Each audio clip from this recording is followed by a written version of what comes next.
हाँ, कल्पना कीजिए दो बिल्कुल अलग अलग लोगों की। एक तरफ एक ऐसा इंसान है जो रोज जीवन की दौड़ में संघर्ष कर रहा है, हमेशा थका हुआ रहता है और पिछड़ रहा है। और दूसरी तरफ एक अरबपति है जिसके पास गजब की स्पष्टता है, सफलता है और अथाह संपत्ति है। बिल्कुल। तो रॉबिन शर्मा की जो बहुत मशहूर किताब है ना, द 5 AM क्लब, उसके अनुसार इन दोनों के बीच का सबसे बड़ा अंतर कोई जन्मजात टैलेंट या खानदानी दौलत नहीं है। हाँ, बिल्कुल नहीं है। बल्कि सारा फर्क सिर्फ इस बात का है कि जब दुनिया गहरी नींद में बेसूध होती है तब वो क्या कर रहे होते हैं। तो आज की इस विस्तृत चर्चा का मिशन बिल्कुल यही है। चलिए इसे थोड़ा गहराई से समझते हैं। ये बहुत ही दिलचस्प विषय है। मतलब हम सिर्फ सुबह जल्दी उठने के फायदों की कोई साधारण सी लिस्ट नहीं देखने वाले हैं, बल्कि उस अंधेरे और शांत वक्त के पीछे का जो असली न्यूरोसाइंस है ना, हम उसका पूरा विश्लेषण करेंगे। कहानी को देखते हैं जहां एक अरबपति दो संघर्ष करने वाले लोगों को सफलता का रहस्य सिखा रहा है। तो वो उन्हें सिर्फ सुबह का अलार्म सेट करना नहीं सिखा रहा है। सही बात है। वो वास्तव में उनके दिमाग की जो पूरी कार्यप्रणाली है उसे डिकोड कर रहा है। वो ये समझा रहा है कि इंसान के शरीर विज्ञान और समय के बीच एक बहुत गहरा कनेक्शन है, जिसे अगर समझ लिया जाए तो इंसान की सोचने की क्षमता पूरी तरह से बदल सकती है। लेकिन देखिए, यहाँ मेरे दिमाग में एक बुनियादी सवाल आता है।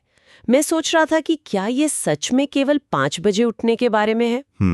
मतलब क्या सुबह 5 बजे के उस खास समय में कोई जादुई गुण छिपा है, या ये सिर्फ प्रोडक्टिविटी बढ़ाने का एक नया ट्रेंड है?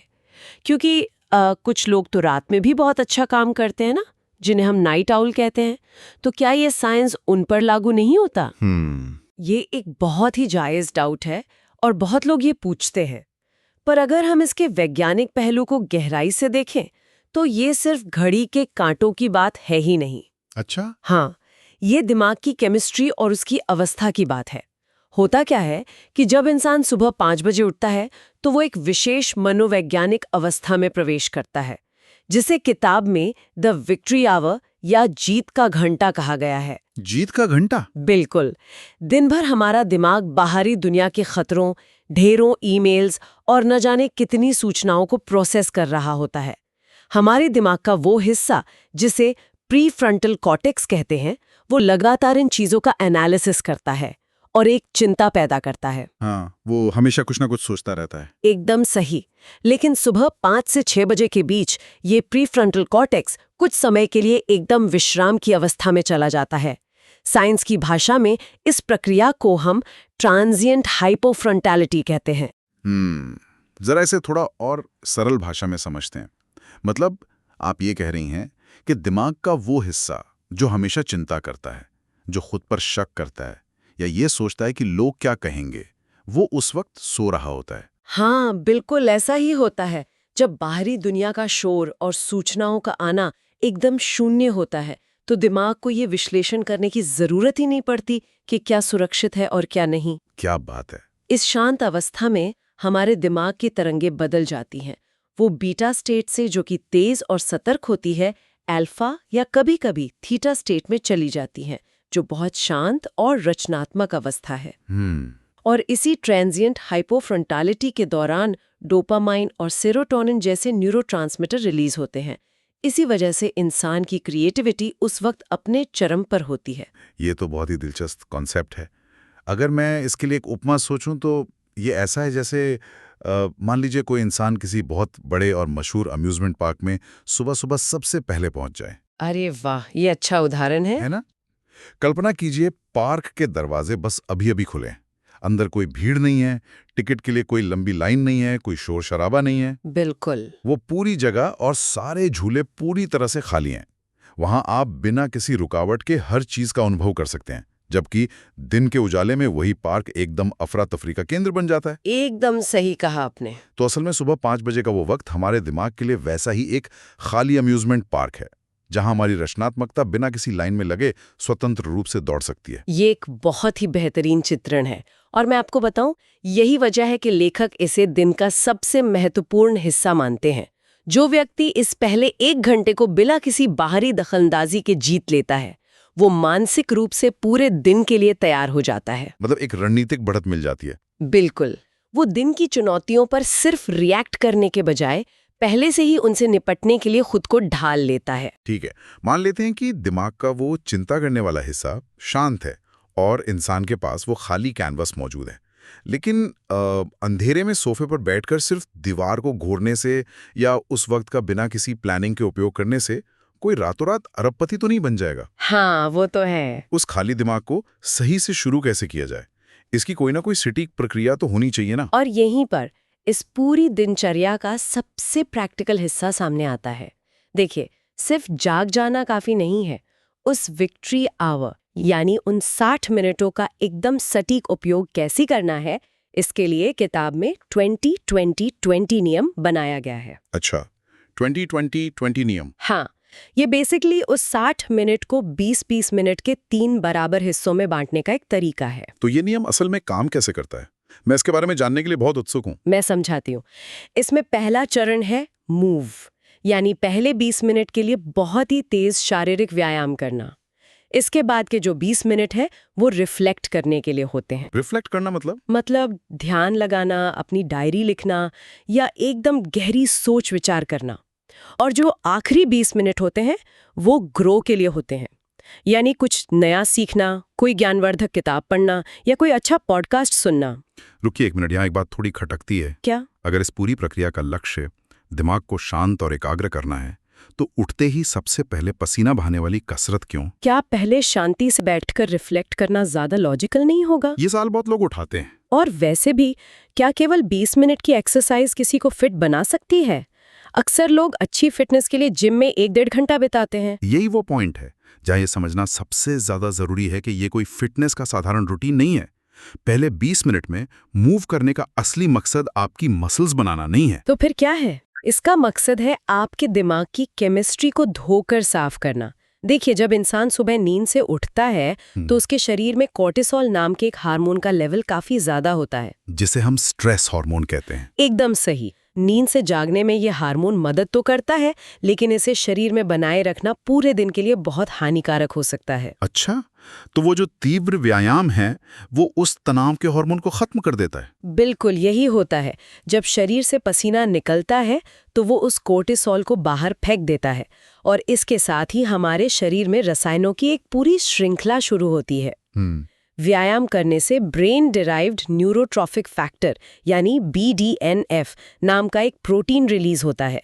ये प्रोटीन मस्तिष्क की कोशिकाओं की मरम्मत करता है और नए कनेक्शंस बनाता है। अरे वाह!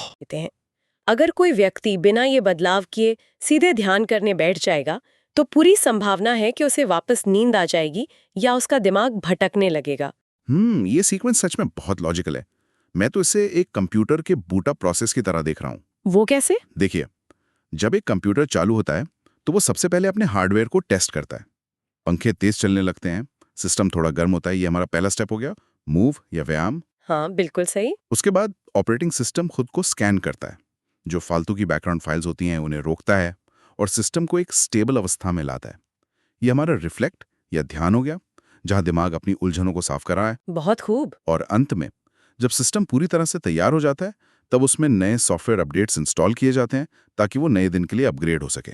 ये हमारा आखिरी चरण हो गया, ग्रो या कुछ नया सीखना। ये एक बहुत ही सटीक विश्लेषण किया है आपने।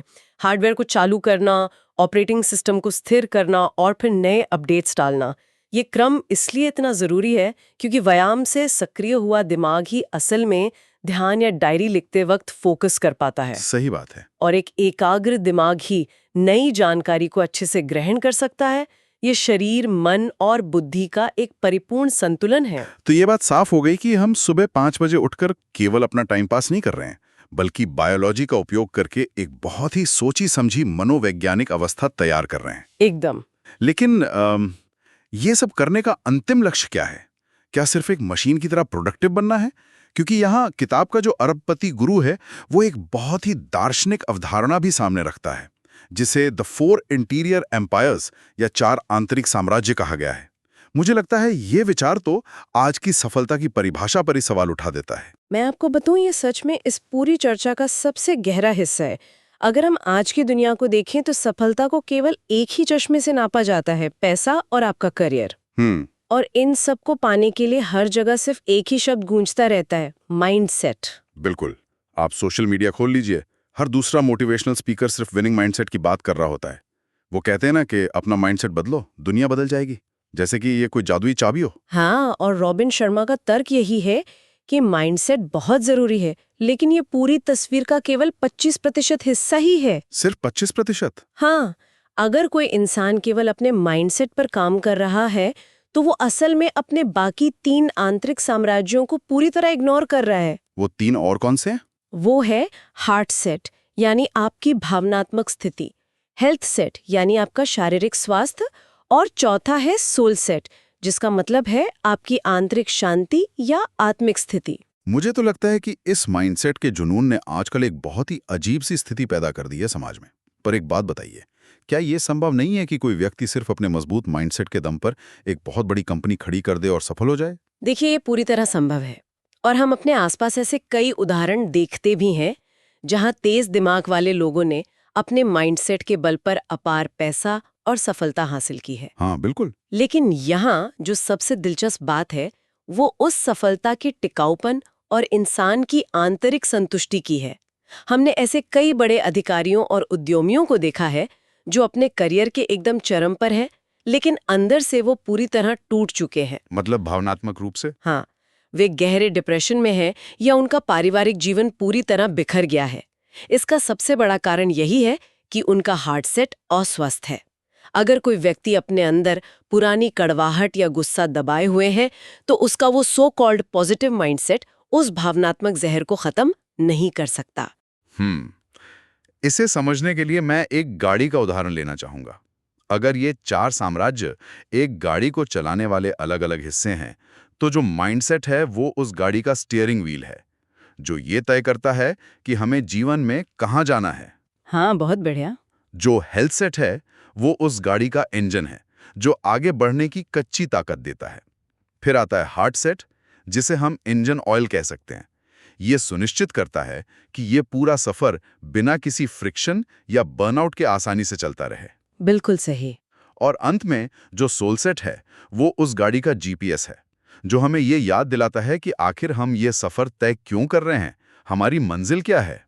अब अगर किसी के पास एक शानदार स्टीयरिंग व्हील है और एकदम दमदार इंजन है, लेकिन इंजन ऑयल यानी हार्ट सेट है ही नहीं, तो इंजन बहुत जल्दी चल जाएगा और गाड़ी बीच रास्ते में ही रुक जाएगी। ये तो एकदम परफेक्ट तुलना की है आपने। आज का जो हसल कल्चर है ना, वो अक्सर लोगों को बिना इंजन ऑयल के ही अपनी गाड़ी दौड़ाने के लिए प्रेरित करता है। हाँ, बस भागते रहो। और इसीलिए सोल सेट भी उतना ही जरूरी है। जब इंसान मौन में बैठता है, ध्यान करता है, तो वो असल में अपने जीपीएस से जुड़ रहा होता है। वो अपने जीवन के बड़े उद्देश्य को समझता है। किताब में ये बहुत साफ लिखा है कि इन चारों के संतुलन के बिना कोई भी इंसान अपनी असली जीनियस क्षमता तक नहीं पहुंच सकता। जब सुबह वो 20-20-20 नियम लागू किया जाता है, तो व्यायाम से हेल्थ सेट मजबूत होता है, ध्यान से हार्ट सेट और सोल सेट को पोषण मिलता है, और नई चीजें पढ़ने से माइंडसेट तेज होता है। मतलब ये दिनचर्या असल में इन चारों पहियों को एक साथ अलाइन करने का काम कर रही है। बिल्कुल। अब ये पूरी तस्वीर बहुत स्पष्ट हो गई है मेरे लिए। तो मान लीजिए एक व्यक्ति ने 5 बजे उठना सीख लिया, 60 मिनट के उस जीत के घंटे का इस्तेमाल करके अपने न्यूरोकेमिकल्स को भी बैलेंस कर लिया और अपने चारों आंतरिक साम्राज्यों को सही दिशा में सेट कर लिया। बहुत अच्छी शुरुआत है। अब सुबह के 6 बज चुके हैं, इंसान की ऊर्जा एकदम चरम पर है, लेकिन जैसे ही काम का समय शुरू होता है, मुझे लगता है आधुनिक दुनिया का सबसे बड़ा दुश्मन दरवाजे पर आकर खड़ा हो जाता है, और वो है डिस्ट्रैक्शन, खास तौर पर हमारा मोबाइल फोन। ये वो पॉइंट है जहां अक्सर एक बहुत ही शानदार सुबह की शुरुआत दिन की सबसे बड़ी विफलता में बदल जाती है। सही बात है। और इसी को रोकने के लिए किताब में एक बहुत ही सख्त नियम बताया गया है, जिसे the tight bubble of total focus कहा जाता है। नाम तो बहुत ही दिलचस्प है इसका, the tight bubble of total focus. ये कुछ ऐसा लगता है जैसे अपने चारों ओर एक अभेद्य सुरक्षा कवच बना लेना। हाँ, बिल्कुल वैसा ही है। किताब में लेखक इसके लिए 90-91 नियम का सुझाव देते हैं। ये नियम क्या कहता है? इस नियम के अनुसार आपको अगले 90 दिनों तक अपने काम के पहले 90 मिनट सिर्फ और सिर्फ एक ऐसे काम को देने हैं जो आपको आपके सबसे महत्वपूर्ण लक्ष्य की ओर ले जाएं। अच्छा। और सबसे बड़ी शर्त ये है कि इस दौरान कोई सोशल मीडिया नहीं, कोई नोटिफिकेशन नहीं, और फोन आपसे पूरी तरह दूर होना चाहिए। पर एक प्रैक्टिकल सवाल है मेरा यहाँ। आज के दौर में जब हमारा हर काम और हर बिजनेस पूरी तरह से इंटरनेट और फोन पर टिका है, क्या 90 मिनट तक लगातार बिना किसी से संपर्क किए काम करना सच में संभव है? क्या ये टाइम मैनेजमेंट का कोई बहुत ज्यादा कठोर तरीका नहीं लगता? देखिए, अगर आप इसे केवल टाइम मैनेजमेंट के नजरिए से देखेंगे तो ये आपको बहुत कठोर और शायद असंभव ही लगेगा। लेकिन सच तो ये है कि ये टाइम मैनेजमेंट के बारे में है ही नहीं।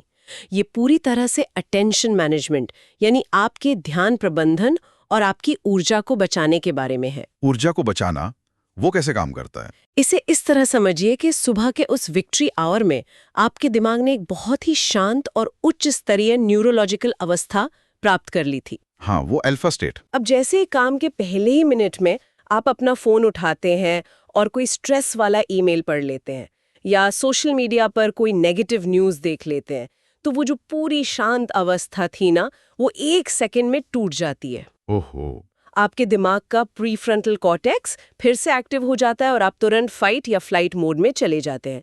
सारी सुबह की मेहनत बेकार। तो मतलब ये 90-91 नियम उस सुबह की कमाई हुई मानसिक संपत्ति को बचाने का एक तरीका है। बिल्कुल सही।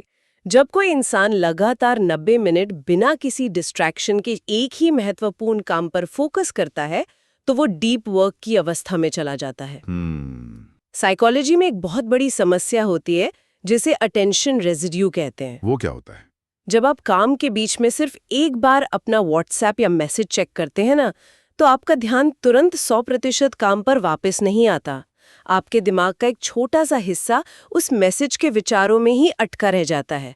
इसे ही अटेंशन रेजिड्यू कहते हैं। बाप रे। और बार बार फोन देखने से आपके दिमाग का फोकस एकदम टुकड़ों में बट जाता है। ये बात तो मल्टीटास्किंग के पूरे भ्रम को ही तोड़ देती है। लोग हमेशा ये सोचते हैं कि एक साथ 4 काम करना बहुत प्रोडक्टिव होना है, लेकिन असल में वे सिर्फ अपने ध्यान को बांट रहे होते हैं और किसी भी एक काम को अपना 100% नहीं दे पाते। एकदम सही। और इसीलिए ये टाइट बबल का विचार इतना महत्वपूर्ण हो जाता है। ये अपने ध्यान और अपनी ऊर्जा को एक बुलबुले के अंदर सुरक्षित रखने की कला है। जो इंसान दिन के पहले 90 मिनट इतनी गहरी एकाग्रता के साथ बिता लेता है ना, वो अक्सर उतने समय में इतना बेहतरीन क्वालिटी का काम कर लेता है जितना एक आम इंसान पूरे दिन की अफरा तफरी में भी नहीं कर पाता। और इससे पूरे दिन के लिए गजब की जीत की भावना पैदा होती है। इस पूरी विस्तृत चर्चा को अगर मैं समेटने की कोशिश करूं, तो द 5 AM क्लब के जो सिद्धांत हैं, वो किसी साधारण जल्दी उठने की आदत से बहुत आगे की बात करते हैं। हाँ, ये सिर्फ अलार्म बजने तक सीमित नहीं है। ये केवल नींद से लड़ने की बात नहीं है, बल्कि ये इंसान के दिमाग की केमिस्ट्री को अपने पक्ष में करने की कला है।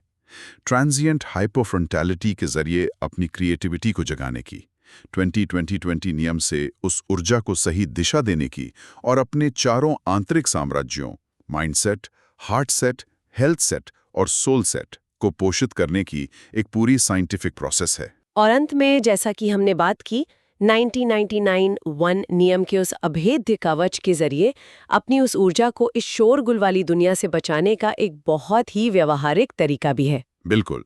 ये असल में एक रिएक्टिव जीवन शैली से बाहर निकलकर एक क्रिएटिव जीवन शैली को अपनाने का पूरा ब्लूप्रिंट है। मुझे लगता है सुनने वालों के लिए ये जानकारी आज के इस इंफॉर्मेशन ओवरलोड वाले दौर में सच में किसी महाशक्ति से कम नहीं है, क्योंकि जो व्यक्ति अपनी सुबह के शुरुआती पलों पर नियंत्रण पा लेता है, वो सही मायने में अपने पूरे दिन का मालिक बन जाता है। एकदम सही बात है। अब इस चर्चा को खत्म करने से पहले मैं स्रोत सामग्री के इसी विचार को थोड़ा और गहराई में ले जाकर आप सभी सुनने वालों के लिए एक विचारोत्तेजक प्रश्न छोड़ना चाहूंगा। जरूर। देखिए, दुनिया में लगभग हर इंसान अपने पूरे 24 घंटे को कंट्रोल करने की, हर मिनट को मैनेज करने की एक अंतहीन और अक्सर थका देने वाली कोशिश में लगा रहता है।